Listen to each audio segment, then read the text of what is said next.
अस्सलाम वालेकुम नाजरीन, मैं हूं आपका मेज़बान मुमताज़ जमाली। अपने यूट्यूब चैनल में आपको एक मरतबा फिर खुश आमदीद कहते हैं। हमारी कोशिश होती है कि हम हाई प्रोफाइल केसेस जहां आपकी नज़र हो, जहां आप जानना चाहते हो, जिस केस के बारे में हम अप टू डेट आपको रखने की पूरी कोशिश करते हैं। आज हम बात करेंगे मारूफ अदाकार फिरोज खान और उनकी साबिका अहलिया अलीज़े के दरमियान बच्चों की हवालगी, बच्चों के अखराजात से मुतल्लिक दरख्वास्तों पर समाअत। चूंकि अदालती अहकामात पर कल एक बार फिर फिरोज खान अपने बच्चों के हमरा मुलाकात करेंगे, बच्चों से मुलाकात करेंगे, सुल्तान और उनकी छोटी बेटी से मुलाकात करेंगे। और आपने हमने पहले भी वीडियो बनाई थी कि अदालत ने हुक्म दिया है कि एक माह में यानी कि जो मंथ में 2 बार जो है वो अपने बच्चों से मुलाकात कर सकता है, first week of month and third week of month. और सैटरडे के दिन ये मुलाकात होती है और अदालती अहकामात पर वहाँ पर फैमिली मीटिंग हॉल है, वहाँ पर मुलाकात होती है। लेकिन साथ ही साथ इस केस में एक दो और जो हैं बड़ी खबरें हैं और एक बड़ी पेशरफ्त हुई है, उससे भी हम आपको आगाह करेंगे। एक तो ये कि बच्चे की एडमिशन से मुतल्लिक एक खबर है कि ज़राए से हमें ये इल्म चीज़ सामने आई है, खबर सामने आई है कि अलीज़े की जानिब से एक एनवलप या यूँ समझे कि चालान जो होता है, स्कूल फीस का चालान होता है, वो भेजा गया है। और फिरोज खान को कोई 70,000 की अमाउंट है, जिसमें कोई 50,000 की डिपॉजिट होती है और 20,000 जो है स्कूल की फीस होती है। और चूंकि हमने आपको पहले बताया था कि फिरोज खान इस बात पर डिमांड कर रहे थे कि मैं बच्चों की तालीमी अखराजात, सेहत के अखराजात बर्दाश्त करने के लिए या उठाने के लिए तैयार हूँ, लेकिन उन्होंने एक शर्त रखी थी कि मुझे एनवेलप चाहिए, एनवेलप जिसको रसीदें मुझे चाहिए, यानी कि मुझे वो प्रूफ चाहिए कि बच्चे की फीस कितनी है, कहाँ कहाँ पर खर्च हो रहा होगा या कहाँ पर खर्च किया गया।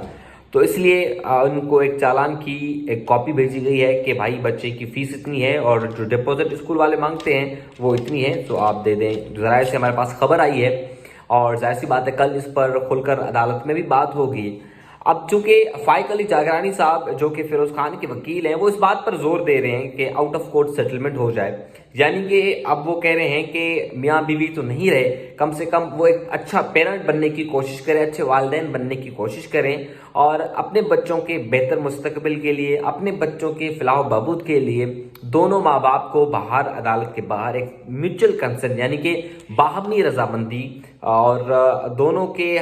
मतलब रजामंदी से एक चीज़ डिसाइड हो,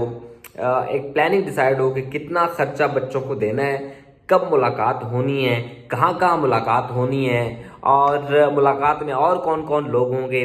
अब बच्चों के तालीमी अखराजात, सेहत के अखराजात या आम तौर पर जो उनके अपने अखराजात हैं वो कितने होने, वो आउट ऑफ कोर्ट सेटलमेंट करके बाद में वो तमाम तरह डॉक्यूमेंट्स हम अदालत में जमा करा देते हैं कि भाई हमारे दरमियान ये सुलह हो गई है, बच्चों से कब कहाँ किधर मुलाकात करनी है, ये चीज़ें जो है आप अदालत के रूबरू जमा कराएं। क्योंकि बच्चों तो दोनों के हैं, फिरोज खान के भी बच्चे हैं और अलीज़े के भी बच्चे हैं, बच्चे तो दोनों के हैं, इसलिए फाइक अली जागरानी का ये मौक़िफ़ है। अब जो उनका मौक़िफ़ है, जो कि अलीज़े के वकील हैं बैरिस्टर कायम, उन्होंने अदालत में पहले भी ये कहा कि बच्चों के अखराजात 20-20 हज़ार जो हैं वो बहुत कम है। एक तो ये है कि महंगाई बढ़ गई है, साथ ही साथ तमाम चीज़ें जो हैं वो महंगी हो गई हैं और चूँकि बच्चे पहले अच्छी लाइफ बसर कर रहे थे, गुजार रहे थे अपने वालिदैन यानी कि फिरोज खान की घर, और फिरोज खान की जो लाइफ है वो बड़ी लग्जरी लाइफ है, वो बड़ी इलीट क्लास की ज़िंदगी गुजार रहे हैं। तो कम से कम जो फिरोज खान खुद ज़िंदगी गुजार रहे हैं तो बच्चों को देने की भी कोशिश करें। ऐसा ना हो कि फिरोज खान अपनी एक लग्जरी लाइफ गुजारें और बच्चे जो हैं वो 20,000 में यानी कि आप यूँ समझे लमसम करके अपनी ज़िंदगी बसर करें, तो ऐसा एटलीस्ट ना होना चाहिए। जहां मुलाकात की बात हुई तो बैरिस्टर कायम ने अदालत में पहले भी ये मौक़िफ़ अख्तियार किया था कि हमने कहा कि फिरोज खान जो है अलग रहायश का बंदोबस्त करे और वहाँ पर जो है अपने बच्चों से मुलाकात करे। अब चूँकि अलीज़े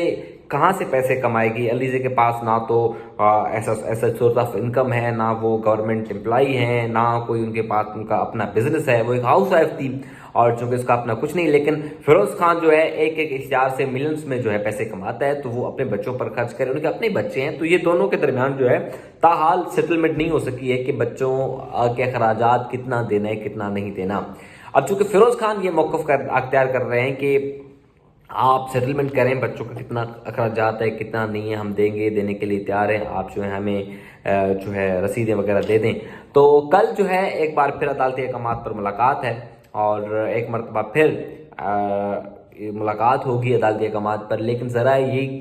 चीज़ें सामने आ रही हैं कि एक चालान की कॉपी भी जो है भेजी गई है और वो कल इस चालान की कॉपी पर जो है मुमकिन तौर पर बहस हो कि वो ये पैसे देने के लिए तैयार हैं नहीं हैं। इससे कबल फिरोज खान और फिरोज खान के वकील फाइक जागरानी अदालत में कह चुके हैं कि तालीमी अखराजात जितने भी हों, सेहत के अखराजात जितने भी हों, खुदा ना खास्ता कभी कम कभी ज़्यादा, हम सब कुछ देने के लिए तैयार हैं।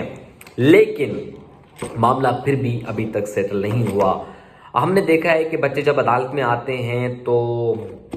हालात मनाजिर आपके सामने होते हैं, वीडियोस में आप देख सकते हैं कि कोर्ट का जो इन्वायरमेंट होता है, कोर्ट का जो माहौल होता है, वो बच्चों के लिए सेफ नहीं होता, मनफी असरात मुरतब होते हैं। अब तो ये है कि सेशन अदालत की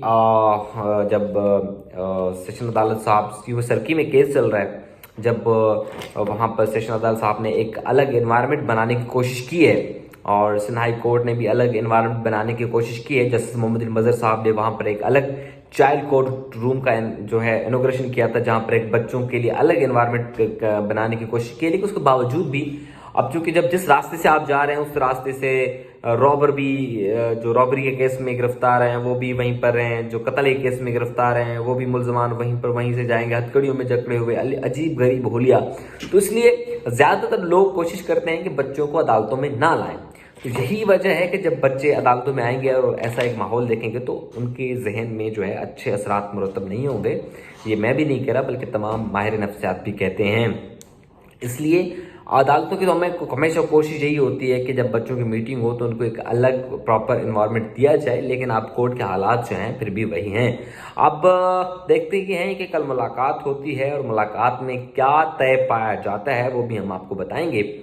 और साथ ही साथ हम ये भी आपको बताएंगे कि फिरोज खान के वकील फाइक जागरानी ने गुज़िश्ता समात पर अदालत में यह मौक़िफ़ अख्तियार किया कि जिस तरह के एलिगेशंस लगे हैं उनके क्लाइंट पर और जिस तरह सोशल मीडिया पर तनकीद का सामना करना पड़ रहा है, तो उनकी जो मीडिया इंडस्ट्री में जो रेपुटेशन है उनको गिराने की कोशिश की जा रही है और काफ़ी लोग जो हैं अब उनके साथ काम करने से इनकार कर चुके हैं। और कहीं से हमें इतला मिल रही है कि एक प्रोजेक्ट चल रहा था जिसमें इकरा अजीज़ साहिबा और फिरोज़ खान को एक साथ काम करना था, लेकिन इकरा अजीज़ साहिबा ने अब काम करने से इनकार कर दिया, जो हमारे पास इतला आ रही है। लेकिन अभी है कि ना इस बात की तस्दीक खुद इकरा ने की है, ना अभी फिरोज़ खान खुद कर रहे हैं, लेकिन जहाँ तक सोर्सेज से हमें इतला मिल रही है। और हमने खुद भी देखा है, जो आप इंस्टाग्राम पर अलीज़े फिरोज़ आप हैशटैग लगाएंगे तो बहुत सारे बड़े बड़े जो मुल्क के नामवर अदाकार गुलूकार वो भी जो है